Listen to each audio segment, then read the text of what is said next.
Turkish military with its might could not annihilate them or arrest them, so how could we arrest them and hand them to Turkey? Jalal Talabani, Iraqi president.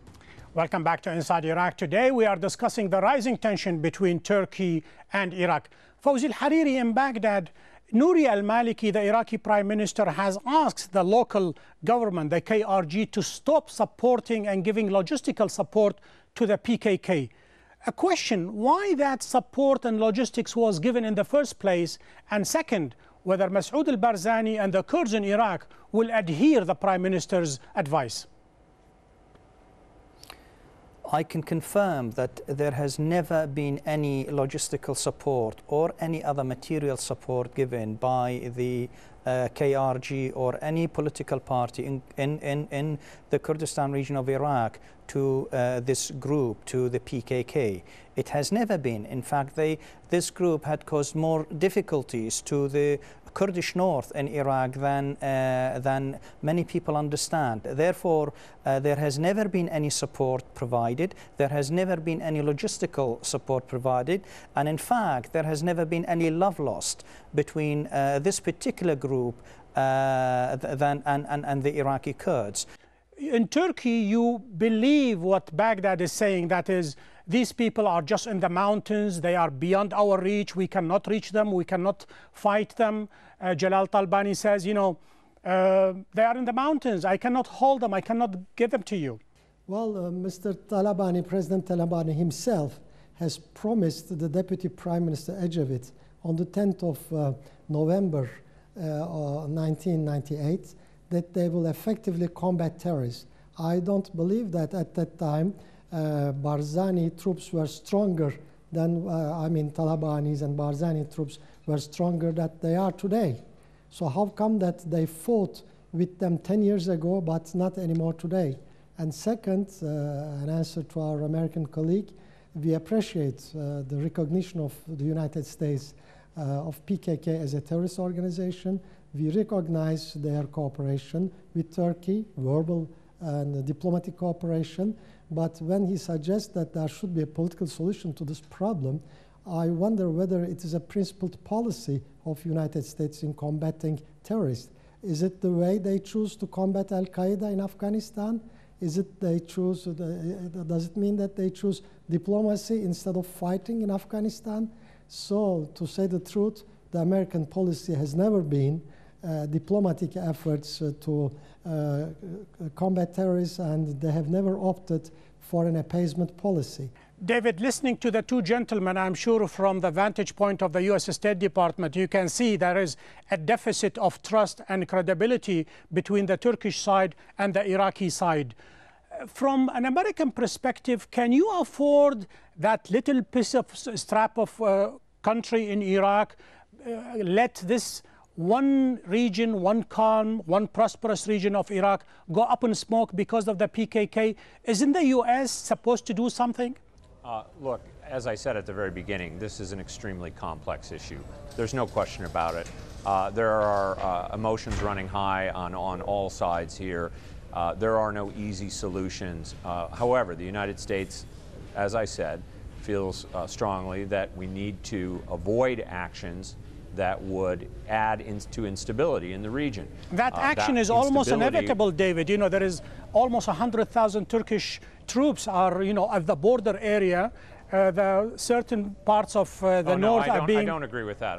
I'm sorry. No, I don't agree with it, that some sort of military action by the Turkish army across the border is inevitable. War is not inevitable, certainly not. We see that this is a situation that calls for intensive political and diplomatic action. We believe that there are actions underway in Iraq that will add to the momentum to find a solution to this problem. We recognize. Well, let us talk about that momentum. For instance, Iraq's regional neighbors, they are going to meet in Istanbul next Thursday and Friday for 2 days of intensive consultations. Following that, the Turkish Prime Minister Recep Tayyip Erdogan is going to go to the United States and meet with President Bush. Are you saying that if these two major meetings do not yield, do not give Turkey what it wants, perhaps consultation and negotiation will still continue? No, I think that the time frame for the action I'm talking about is much shorter than that. I don't think everybody is going to just sit down and wait for the expanded Neighbors Ministerial Conference next week, at the end of the week in Istanbul. Look, the president has already been on the phone to the Turkish president. Undersecretary Burns was in communication yesterday. I'm sure that there will be more discussions today between the various parties, including from senior officials here at the State Department.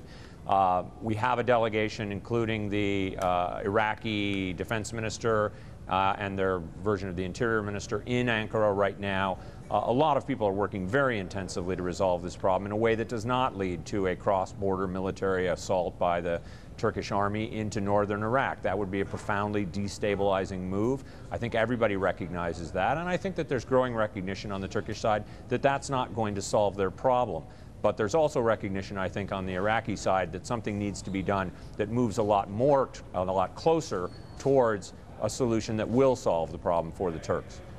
Fawzi al-Hariri, you are saying that Baghdad somehow is impotent.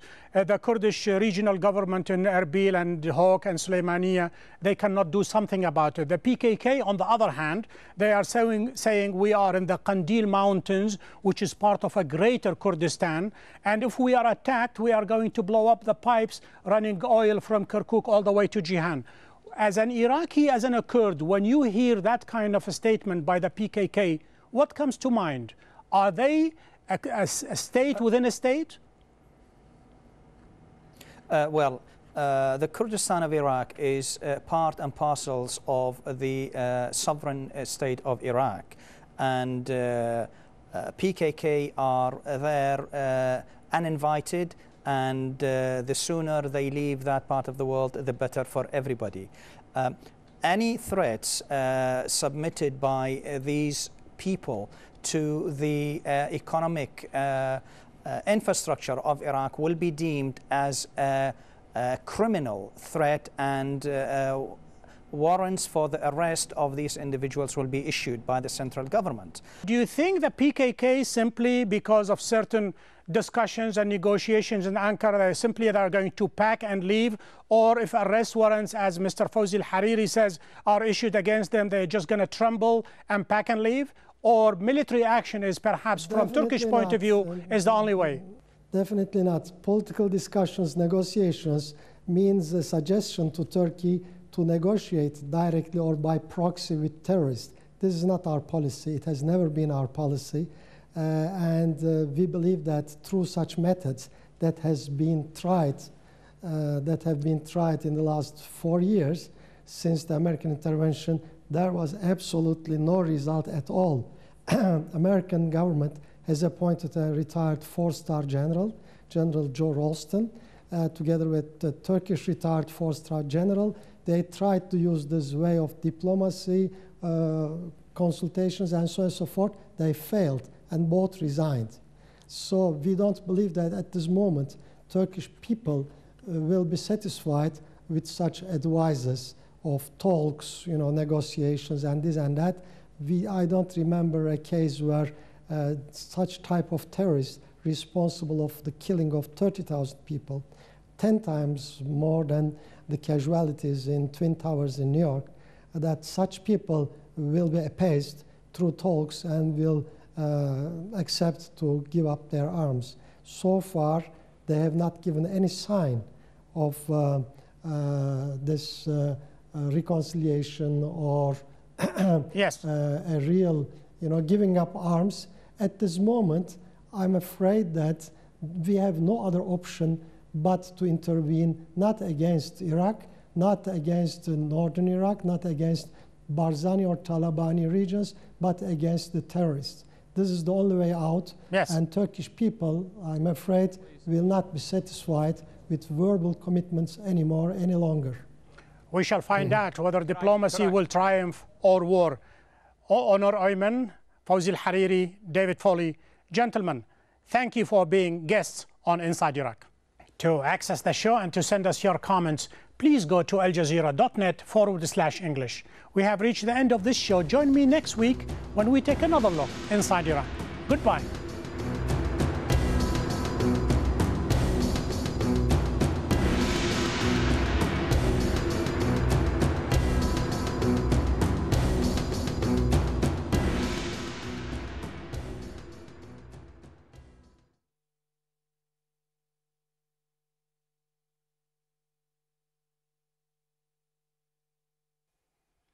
The Turkish military The Turkish military with its might could not annihilate them or arrest them, so how could we arrest them and hand them to Turkey? Jalal Talabani, Iraqi president.